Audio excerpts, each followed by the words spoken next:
est puni. Alors ensuite, il y a à Marseille et de manière générale dans les Bouches-du-Rhône, on le sait depuis des décennies, un trafic de drogue qui s'est enquisté et qui fait vivre des centaines de personnes, peut-être même plus, avec de l'argent facile.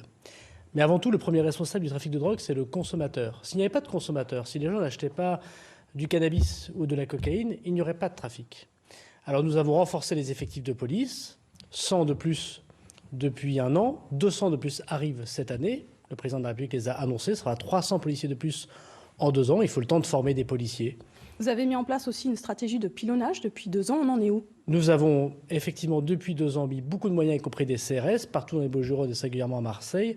Rien qu'au premier semestre de cette année, c'est 40% de saisies en plus de cannabis, c'est 2000% de saisies en plus de cocaïne, c'est 26 points de deal en moins, il y en a encore 200 dans le département, donc il y a encore beaucoup de travail. Et puis c'est aussi 70% d'armes saisies en plus, parce que le trafic de drogue aujourd'hui, il va avec le trafic d'armes. Et donc je veux redire à l'ensemble des élus des Bouches-du-Rhône, quelle que soit leur couleur politique, que je suis à leur côté et qu'on mettra des moyens considérables